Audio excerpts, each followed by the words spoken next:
էլի հղմանելով Մեսրոպ Մաշտոցի ընկալել խոսքի բարդ դարձվածքները արտահայտությանը, ուզում եմ անդրադառնալ խաղաղության եւ պատերազմի թեմային վերջին շրջանում իմ կողմից արվող շեշտադրումների տեսակետից։ Հիմա տեսեք, հայաստանյան իրականության մեջ, երբ որ տարբեր տեղերում, տարբեր առիթներով խոսք է գնում, ասում ենք Արցախի հանրապետություն,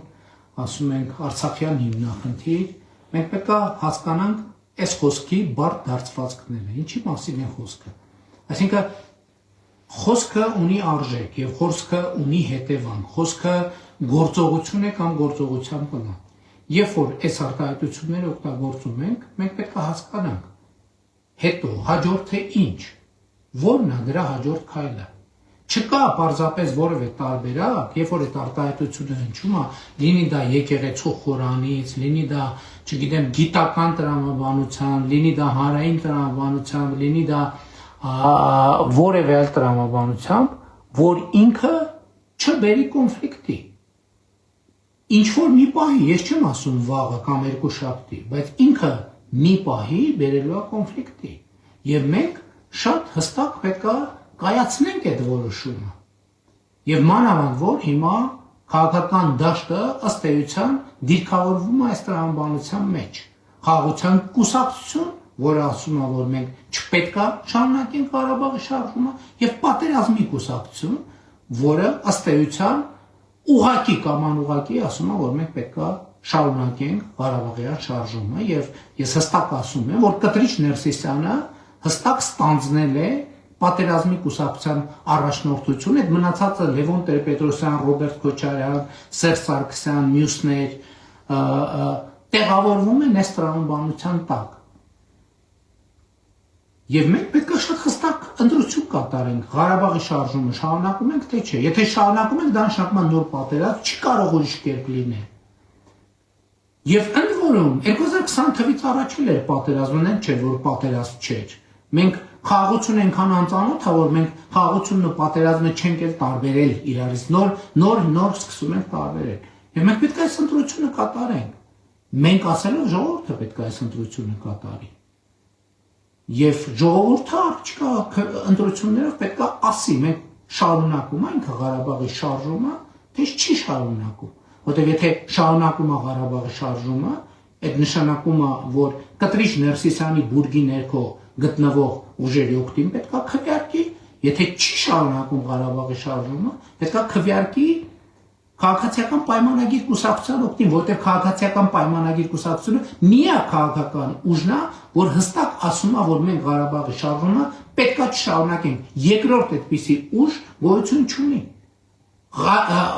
Ընդ որում ավելի լայն շրջանակում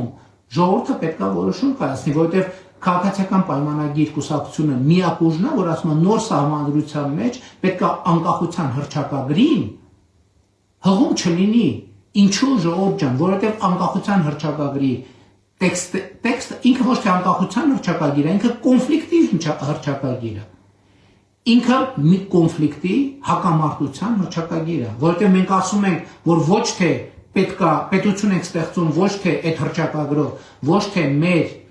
քաղաքացիների անվտանգությունը, բարեկեցությունը, ազատությունը ապահովելու համար,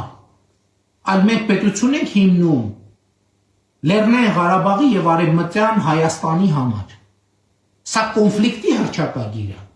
Եվ եթե մենք գնում ենք այդ ճանապարհով,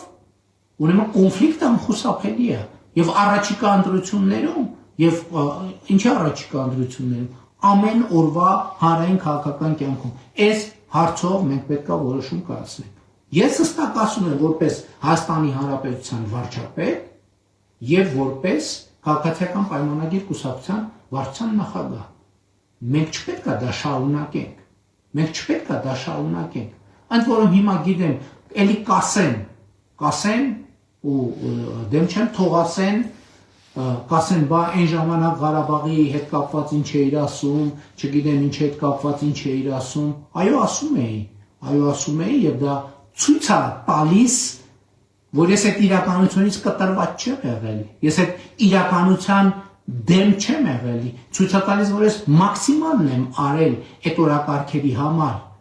Եվ դրա համար է, որ մեջբերում եմ Աստվածաշնչի այդ կտորը, որը գրել եմ, որովհետև անգիր չեմ հիշում։ Եվ ստեղ էլ խնդրում եմ այս խոսքի բարդ դարձվածքները ընկալել, որովհետև չեմ ուզում մեկնաբանել, որովհետև այն ինչ որ եղել է, արդեն եղել է։ Իսկ մեջբերում հետևյալն է, ձեզ համար փող հնչեցրի, բայց դուք չպարեցիք, ձեզ համար ողբ երգեցինք, բայց դուք լաց ու կոց չարեցիք։ Խոսքը նրա մասին է, թե ես ինչի մասին եմ խոսում 2018 թվին, 2019 թվին, եւ այդ նույն մարդիկ ինչպես էին արձագանքում դրան, ինչպես էին արձագանքում դրան։ Բայց այսօրվա եւ այս պահին եթերի իմաստը շատ հստակ է։ Խոսքը ունի ուժ, խոսքը ունի հետևանք, խոսքը ունի բովանդակություն եւ խոսքը իր մեջ գործողություն ունի։ Եվ երբ որ նրանք ովքեր ասում են ամենաանմեղ բան ձևերով վերադարձի Ղարաբաղի հայերի վերադարձի իրավունք եւ այլն, Ադրբեջանն էլ իր հերթին ասում, մենք էլ ունենք մարդիկ, որ վերադարձի իրավունք ունեն, դուք էլ գիտեք ինչ անուններով են դա անվանում, ես հիմա չեմ ուզում այդ ամեն ինչը գտնեմ։ Մենք պետք է այս միջավայրը հասկանանք, եւ բայց մյուս կողմից մենք պետք է հասկանանք, որ մենք այսօր ֆիքսել ենք եւ ունենք խաղաղություն։ Հետեւաբար յուրաքանչյուրը ոչ մեկ չի խուսափելու այս ընտրությունից, ոչ մեկ։ Եվ նրանք, ովքեր գնալու են ընտրությունների, եւ նրանք, ովքեր չեն գնալու ընտրությունների, եւ նրանք, ովքեր այս մոտիվով են քվեարկելու, եւ նրանք, ովքեր այս մոտիվով չեն քվեարկելու, ոչ մեկ այս ընտրությունից չի խուսափելու։ Ղարաբաղի շարժումը շարունակում ենք, թե չենք շարունակում։ Եթե շարունակում ենք, դա պատերազմ է։ Եթե չենք շարունակում, դա խաղաղությունը ամեն օրվա հետ ուժեղանալու է եւ անկախությունն է ամեն օրվա հետ ուժեղանալու։ Ինքնիշխանությունն է ամեն օրվա հետ ուժեղանալու։ Հայաստանի Հանրապետությունն է ամեն օրվա հետ ուժեղանալու։ Եվ ես առաջնորդում եմ այս շարժումը։ Ով համաձայն է, եկեք իմ հետևից։ Շնորհակալ եմ։